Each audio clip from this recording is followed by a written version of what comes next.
தெய்வ வழிபாடு தயவு குரல் சுவாமி சரவணானந்தா 7. மகத்தே குருசேர் மதிநிறை நாளோ அகத்தே ஆரூர் குருவாம். மகத்தே குருசேர் மதிநிறை நாளோ அகத்தே ஆரூர் குருவாம். புறவானில் மக நட்சத்திரத்தில் வியாழனும் முழு மதியும் கூடி தோன்றும் தினம் ஒரு புனித நாளாக மகாமகம் என கூறப்படுகின்றது.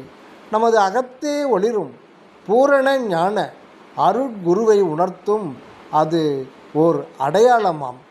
அக ஓர்மையில்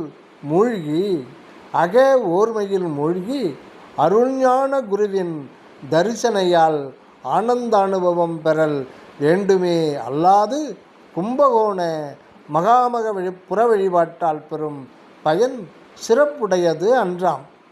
தயவு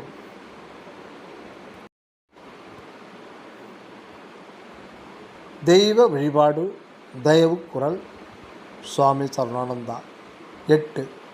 பயன் நோக்கி ஈதலின் பன்மடங்கு நன்றே தயை வழி நின்று ஈதல் தான். பயனோக்கி ஈதலின் பன்மடங்கு நன்றே தயை வழி நின்று ஈதல்தான்.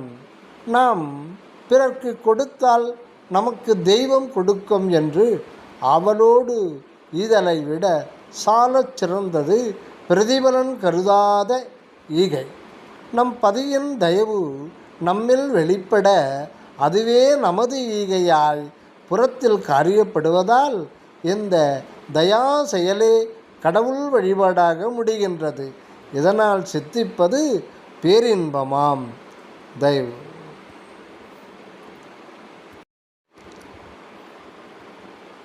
தயவுக்குரல் தெய்வ வழிபாடு சுவாமி சரவணானந்தா 9. விழா வழிபாட்டால் விலை அறிவன்பு நிலாவிட வேண்டும் நிலத்து. விழா வழிபாட்டால் விலை அறிவு அன்பு நிலாவிட வேண்டும் நிலத்து. பொதுமக்களை ஒன்று கூட்டி திருவிழா முதலிய கொண்டாடுவதனால் மெய்யறிவு விளக்கமும் மெய்யன்பு செயலும் வெளிப்படுத்த பெறல் வேண்டும். அகத்தில் அறிவும் புறத்தில் அன்பும் வளர்வதற்கே விழா எடுத்தல் அன்றி வீண் ஆரவாரமும் பெரும் பொருட்விரயமும் அர்த்தமற்ற செயல்களும் கூடாவாம். தயவு